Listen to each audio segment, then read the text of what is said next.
Hi everyone. I'm out here kind of during the break between some of the different rain showers we've been having, and I just wanted to talk for a minute about one of the plants that's growing in the garden here in one of the herb gardens here behind me. There's Echinacea angustifolia, or narrow leaf echinacea.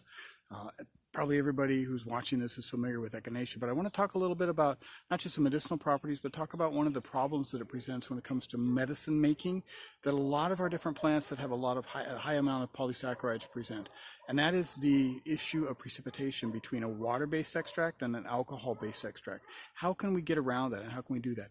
And it's kind of perfect timing right now because we're starting our multifractional medicine making class coming up actually this coming week. So I thought, well, good chance to talk about it. And echinacea is one of those that really does best if you do a variety of different medicine making techniques on a couple of different species and then mix them all together. So let's talk a little bit about that. So one of the first questions that a lot of people have about echinacea is which species should you use? Which is a medicinal species? Is it the purpurea? Is it angustifolia? The pallida? There's about a dozen different species around the U.S. And in my opinion, the answer is any and all of them. The angustifolia, I like to use the root. The purpurea, I like to use the tops, the flowers, and the aerial parts. There's a reason for that, but it is not exclusive to that. You can certainly use the purpurea roots. You can certainly use the angustifolia tops, but that's just my personal preference, and I'll talk briefly about that as to how I use those. So how do we use echinacea medicinally?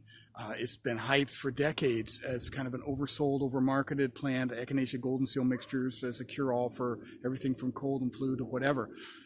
Its real forte, in my opinion, in regards to acute illness is its ability to stimulate our immune system, in particular our white blood cells, so neutrophils and macrophage activity and volume around the area where we have submucosal lymph and tissue where we need that. For instance, across the throat and the tonsils, or across the back of the throat, across the mucosa of the sinus for sinusitis, across the mucosa of any gum infection.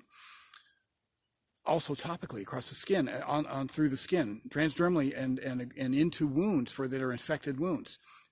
So it increases wound proliferation and it increases our movement between the inflammatory stage or the inflammation into proliferation from an injury, especially an open wound where we have infection, some infection, maybe even a lot of infection. It would be my first choice in an austere setting, one of my first choices in an austere setting for a badly infected wound. After using charcoal and cleaning the wound really well, echinacea is right up there at the top of the list for that as well. We would even say, from a Chinese medicine perspective, for those of you who are TCM folks, that it clears toxic heat. That's how I would look at it if you're looking at it from the Eastern standpoint.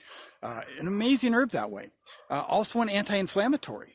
It is useful that way for upper respiratory inflammation. But most importantly, I would say, especially from some sort of a field usage, is its ability to inhibit certain enzymes that break down the tissue that are present in venom. So brown recluse bite, for instance, spider bites, and most of our venomous snakes that we find in North America, rattler, copperhead, cottonmouth, in particular, the pit vipers. I've used it for rattlesnake venomous bites in dogs. I've never used it to work with rattlesnake bites in humans, and that's a whole different world in terms of being in an austere setting where that would be necessary. I've never been in that situation. Used it for copperhead bites for humans. So as I kind of alluded to earlier, what do we do? How do we make medicine from something where there's this much, it's got a huge amount of polysaccharides in the flower? So what I do is I make medicine out of the flower, mainly using water, and then I make medicine out of the roots, in particular the angustifolia roots, using high amounts of alcohol, high percentage alcohol, which gets those alkamides out there. So I have to mix those two together, and the way that I do this is I decoct. Actually, I do a cold water or a room temperature cold infusion first, strain that, and then I do a decoction, strain that, and then I take that mark and I go ahead and run my high percentage alcohol through it. But that said, again, I go and I work across two different species. So I make an echinacea mix that is the aerial parts of the purpurea and is the root of the angustifolia. So because I do that, usually what I do is I'll separate and I'll do the angustifolia first in alcohol, and then I'll go to decoction. So I get the alcohol components, the constituents out first, move to the decoction, to the water, and then with the purpurea I go the opposite direction. When I'm done, I end up with about a 30% alcohol 30% alcohol is my final shelf-stable final shelf-stable extraction of that, and it'll be about somewhere between 25 and 30% glycerin, and then the rest will be water. So somewhere around 40 to 45% water.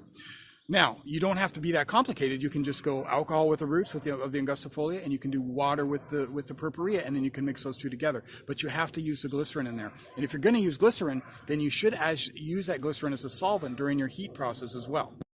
So when I'm done with my multifractional extraction, it's a really strong extraction, and the ratio is a lot lower. It's maybe 1:8 to 1:10 even of our herb to solvent or to menstruum ratio, but it is far, far stronger than just a straight up 1:3 percolation or maceration tincture you're going to get just using 40% alcohol or whatever.